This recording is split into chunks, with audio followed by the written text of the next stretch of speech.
Yeah, page 42, Don't Get Married. In this piece, they are introducing cut time. Look in the upper left there on page 42. It says C with a cut or a line through it. A regular C is common time, that's 4/4, right? So with a C with a line through it is cut time, and that's 2/2. You just cut each 4 in half. So instead of going 1, 2, 3, 4, 1, 2, 3, 4, we go 1, 2, 1, 2, 1, 2.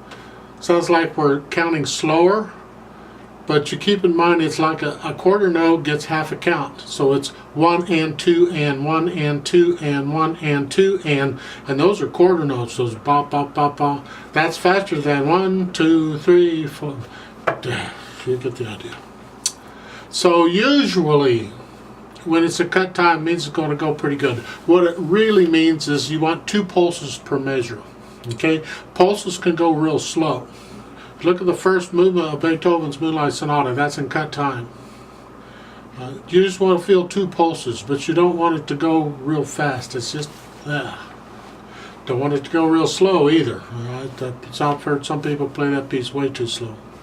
Also, they're introducing legato and staccato, except at the same time. You've had legato and staccato already, because you get slurs or notes without any indication. They're normally legato anyway.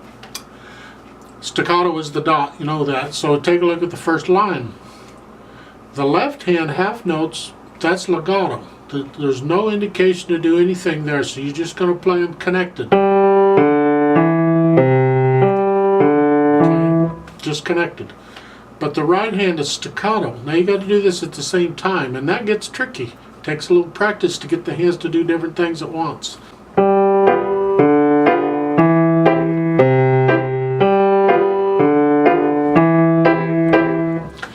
And that can take a little practice. If I take that up to speed, it would be more like this.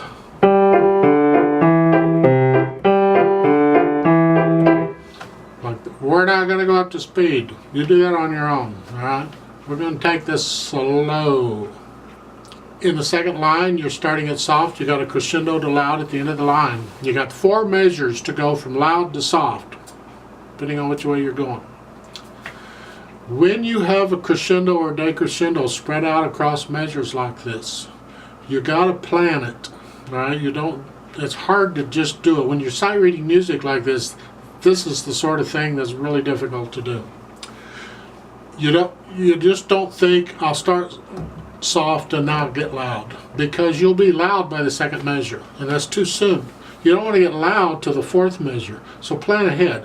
So let's say the measure 5, that's the first measure of the second line, you're soft. The next measure you could be medium soft, or just a little bit louder. That's too loud.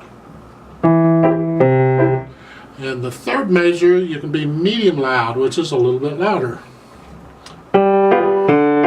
And then the 4th measure, now you're loud. So put it all together, you got that.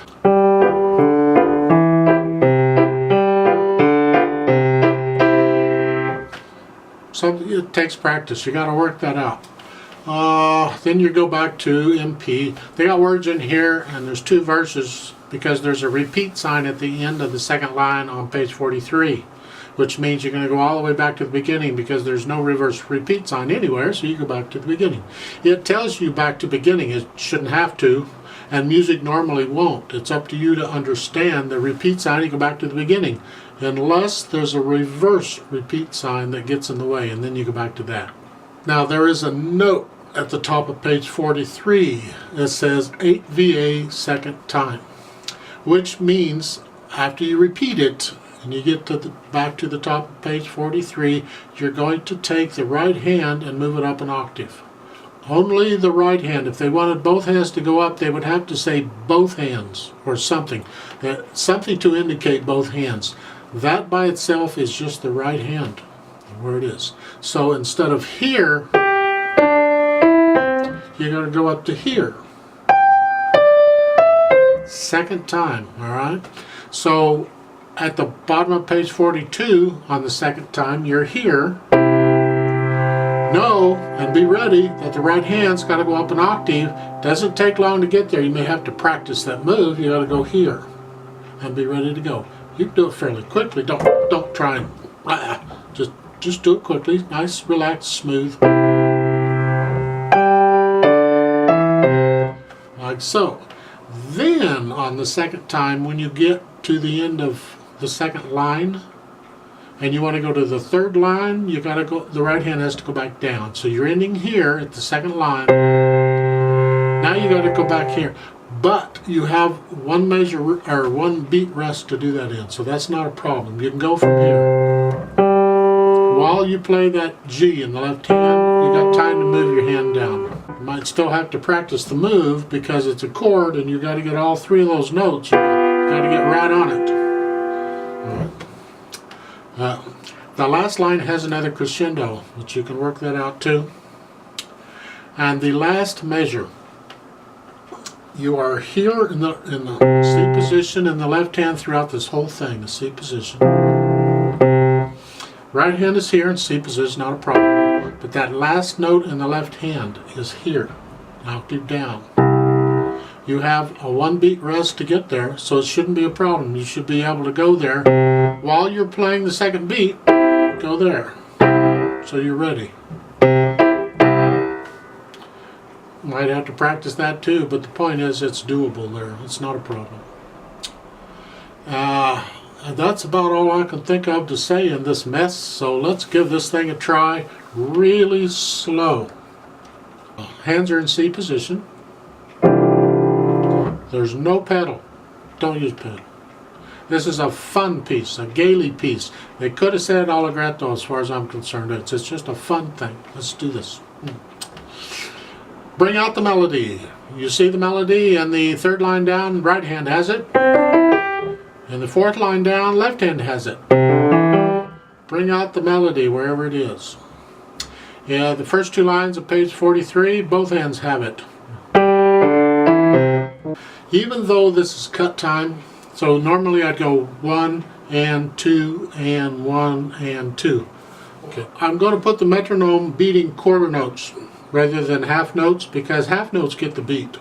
But on a metronome, if I slowed it down to beat the half notes, I'd have to slow it down to 40. A lot of metronomes don't go that low, and it doesn't matter because when you go that low on a metronome, it's very difficult to follow it, okay? The extremes of the metronome are very hard to follow. That's why we adjust. So rather than trying to beat half notes in this, I'm going to set it at 80 for quarter notes. 80 is a lot faster for quarter notes than we've been going. I've had it at 50 or 60 before, but this is an 80. Besides, if you can play this kind of music, you're actually playing the piano. So the beating, if you watch the metronome, is going to go 1 and 2 and 1, and those are quarter notes.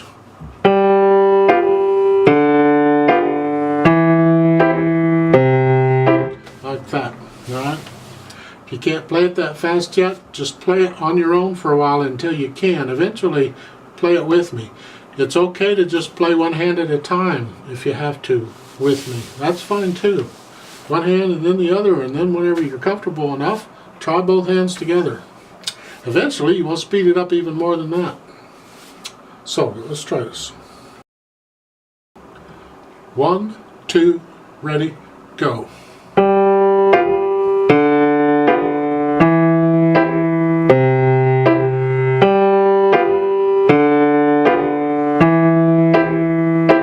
Rest.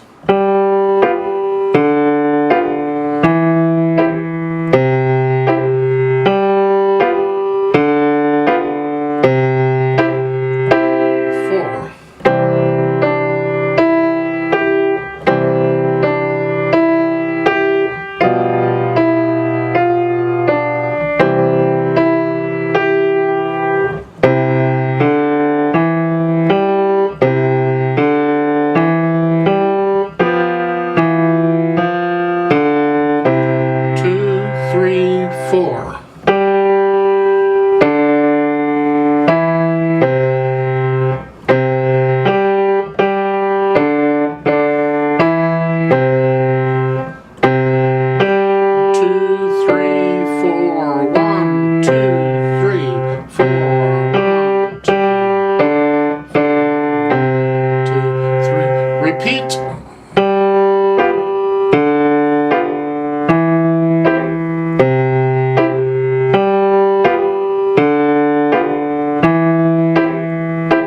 Rest.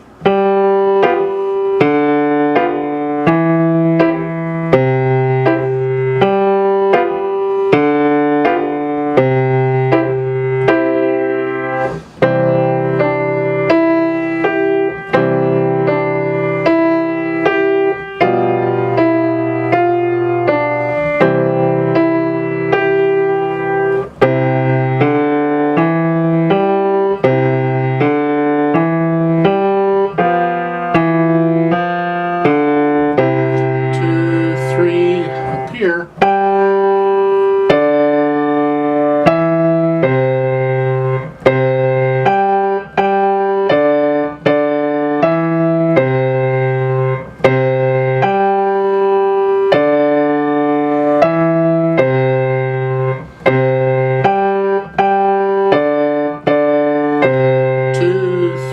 Go on.